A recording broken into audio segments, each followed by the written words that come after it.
Oke, sebelum kita mulai lebih lanjut, kalian harus ngerti tentang mindset di kripto. Jadi banyak banget orang yang masuk ke dunia kripto itu dengan mental pejudi atau mau berjudi di pasar kripto. Buat kalian yang datang ke akademi ini, berharap gue bakal kasih tahu kalian koin yang bisa naik 100 kali. Kalian salah tempat. Gue nggak akan ajarin kalian untuk berjudi di pasar kripto, tapi di sini gue akan ajarin gimana caranya investasi dengan sistematis untuk mencari risk adjusted return yang optimal. Bukan cari cuan setinggi-tingginya tanpa mikirin resiko di belakangnya seperti apa. Karena banyak banget orang mau berjudi gitu kan, oh punya uang segini, oh all in pakai leverage gitu di dunia kripto. Karena mereka lihat orang-orang kaya, mereka FOMO mau jadi kaya juga. Tapi di sini gue kasih tahu bahwa yes, di kripto kalian bisa kaya, yes gue make uang banyak di pasar kripto, tapi itu proses. Layaknya semua skill di dunia ini nggak ada yang datangnya instan. Jadi itu semua proses yang harus kalian jalanin. Itu mungkin nggak dalam harian, nggak dalam mingguan, bahkan tahunan. Skill ini harus diasah terus-menerus. Ngeliatin pasarnya, ngeliatin pergerakannya, belajar teknologinya. Itu adalah proses belajar yang sebenarnya nggak akan pernah nanti selesai. Orang itu punya mindset gini ya, datang ke kripto, lihat temennya, oh dia cuan dari NFT, gue juga bisa cuan ya kan. Pikir dengan uang 10 juta ya kan, mau beli gambar monyet bisa jadi miliaran. Ya memang bisa, ada beberapa orang yang hoki, tapi berapa persen yang bisa kayak gitu. Jadi fungsinya kita belajar adalah kita bisa menganalisa mana yang project yang bagus dan mana project yang ibarat cuman goreng-gorengan aja. Di kripto kita nggak bisa jadi orang yang emosional. Kenapa? Karena kalau kita jadi orang yang emosional di dunia kripto, itu akan memberi kejatuhan kepada kita. Karena kita ngejar nih, oh misalnya koinnya udah tinggi mau dikejar ya kan. Pas udah turun dalam, udah nyangkut dalam, nggak mau cut loss, nggak mau ngakuin bahwa yang dia pilih itu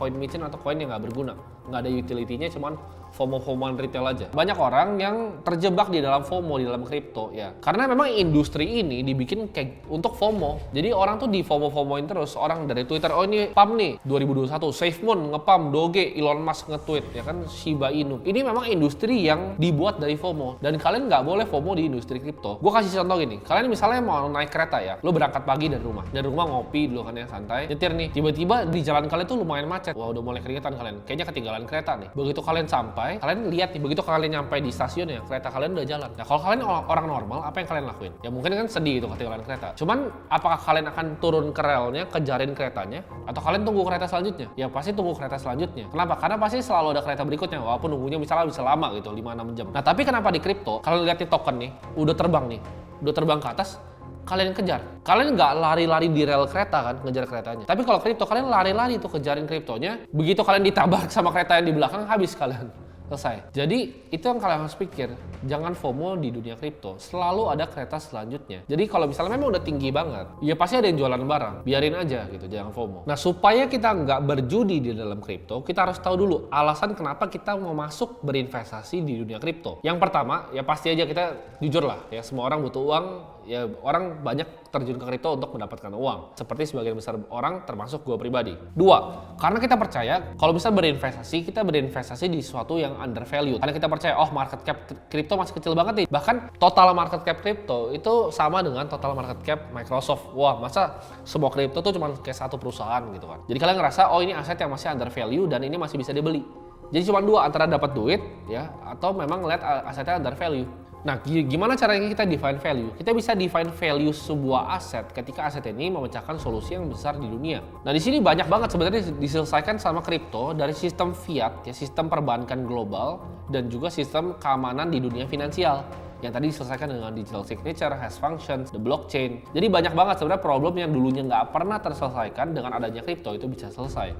Nah, kalau kripto bisa menyelesaikan masalah yang tadi gue bilang, ya of course pasti unlock dari value-nya itu bakal besar. Apa sih sebenarnya yang diselesaikan juga sama kripto? Kita lihat kan kalau negara yang print unlimited money kayak Zimbabwe, orang udah bawa-bawa kayak gitu, itu udah jadi nggak jelas gitu negaranya. Kenapa? Karena kita lihat uangnya juga udah nggak jadi berarti. Kita harus percaya kepada pemerintahan bahwa pemerintahan nggak akan fuck up dalam ngerjain mata uangnya. Kita percaya kepada Bank Indonesia nggak akan ngancurin rupiah dengan fiscal policy yang aneh-aneh. Kita percaya US dollar akan selalu dijaga sama Fed biar inflasi nggak terlalu tinggi dengan dia naikin interest rate sekarang. Nah, ini menurut gue salah satu use case juga dari kripto. Kalau kalian pernah transfer uang gede ke luar negeri, kalian pasti tahu itu bahwa itu something yang nggak efektif. Kalian transfer dari bank padahal uang lu sendiri tapi susah dikeluarin. Sedangkan kalau kripto nggak perlu tuh kalian ke teller, nggak perlu tanda tangan. Kalian cuma perlu ya tadi ya private key kalian untuk akses kripto kalian, transfer ke public key-nya orang, dapat dia kriptonya. Beres. Mau 1 miliar, 10 miliar, 100 miliar itu 1 detik kelar. Mau transfer Indonesia Australia, Indonesia Afrika, Indonesia USA, itu kalian nggak bisa lakuin tuh di bank. Coba kalian transfer ke US pakai bank BCA 10 miliar. Susahnya setengah mati. Nah, kita juga lihat banyak banget penipuan di institusi finansial besar. Karena ini di-run sama manusia dan manusia itu banyak yang korupsi. Kita lihat kayak kemarin asuransi Wana Arta, Jiwasraya, Asabri,